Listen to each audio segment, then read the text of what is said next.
Hi guys, today I'm going to be talking to you about Amigurumi. I'm going to be sharing some tips and thoughts and ideas that I have when I'm creating my own new patterns and designs, and also hopefully there's some things that you can apply to making your own crochet toys and even sort of enhancing or changing up other people's patterns when you create them. So let's dive right into one that is a big part of the things that I do, and that's making slight or very big caricatures out of the animals that I'm doing. And I've got a couple of examples for you. Let me turn around. One of them is my opossum. Now, this is obviously based on the marsupial opossum, and there are two aspects of this that are really quite exaggerated compared to the actual animal. And for this one, it's all about the cuteness factor. It's the eyes. They are fairly big on an actual opossum, but not quite to this scale. I literally used the biggest size of safety eyes that I had. And the other one is the ears. They are just slightly enhanced and perhaps a little bit more rounded than on the actual animal. And think about sort of cartoon characters, Disney especially, that's the main one, isn't it? Disney characters have these huge eyes that take up most of their face.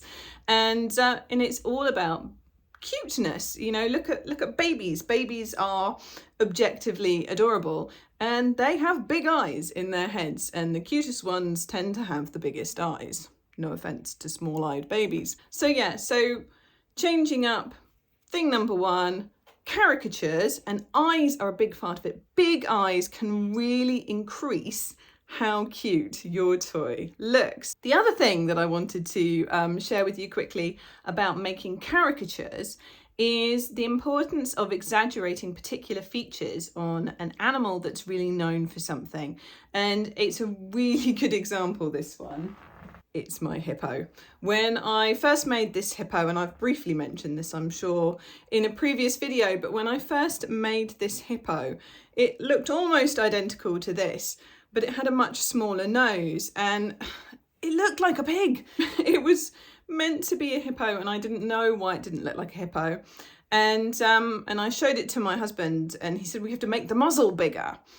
And I was skeptical because an actual hippo, it has a slightly rounded nose, right? But it's not an enormous nose, but he was right.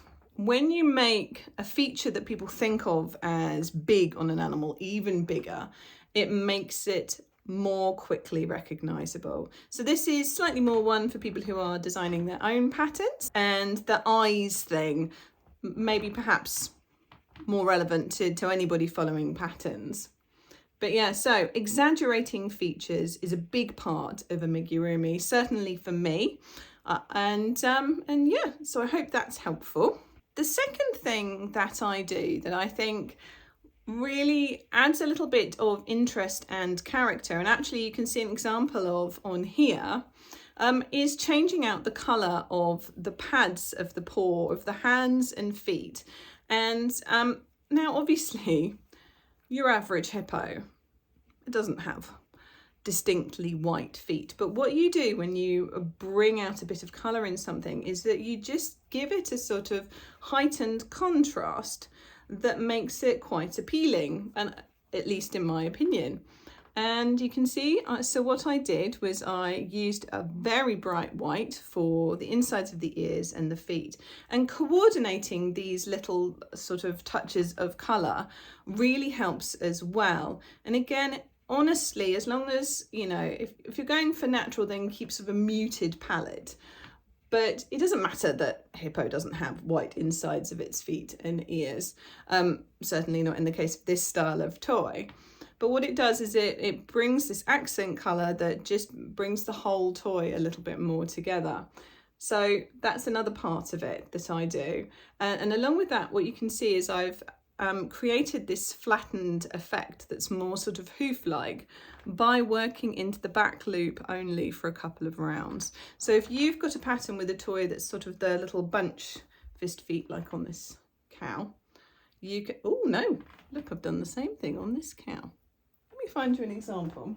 There we go.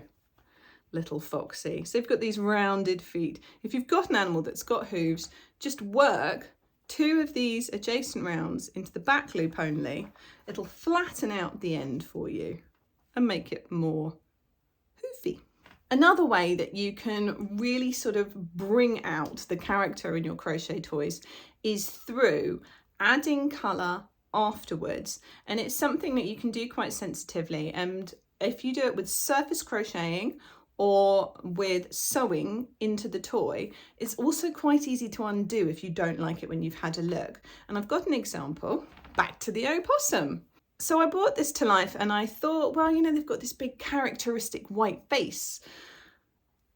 But once I put it together, it just looked quite a lot like a mouse. And I went back and I looked at some more photos of an opossum, and you can see these faint line markings. And what I did was I simply hand sewed the lines onto there. Look slightly angry from that angle, don't they? And it just adds a little bit more character and quirkiness to the pattern. I do also really like surface crocheting for the markings as well. And what you do is you literally crochet directly into the surface of the toy then, and you can make single crochets or slip stitches onto the top of your toy. And if that's something that you'd like to know some more about, let me know. We'll get that worked up for you in another video.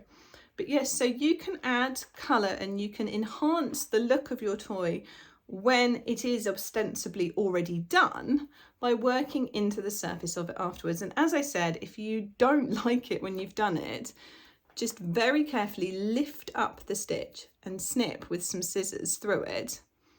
Problem solved, it goes away. If you see that there are little gaps in the surface where you've done that, where you pushed the needle through previously, honestly, just give it a bit of a squeeze, a bit of a squidge, a bit of a rub, and it very quickly will just close that gap up for you. Another thing that I like to do when I'm making amigurumi or crochet toys is to add some texture and interest to the toy by using different types of yarn. So that's different yarn fibres, and we've got a nice example of it in this Highland cow again. So most of this cow, I think this was made with a sort of chunky yarn, and I think it was an acrylic based yarn. And for the horns, I used a lower weight, different texture of yarn. I think that's got a percentage wool to it. But what it did was helped that to look like a more distinct part, because the issue when you do something like crocheting horn is that it can look the same material as the rest. It wasn't such a huge issue for this cow because he's got this lovely hair, but I'm making a cow at the moment who in fact I have over here, who doesn't have, his face really makes me laugh, who doesn't have hair. So it was really important that these still looked like a different material to the fur of the body. So in this one, this is a low percentage cotton blend yarn, and that is a high percentage cotton blend yarn. So this is very sort of rigid and quite rough to the feel. This is a Lily Sugar and Cream yarn, I think. I really like working with them, actually. I thought that the coarseness of the texture would put me off. Doesn't at all, not a problem. There's an aside for you.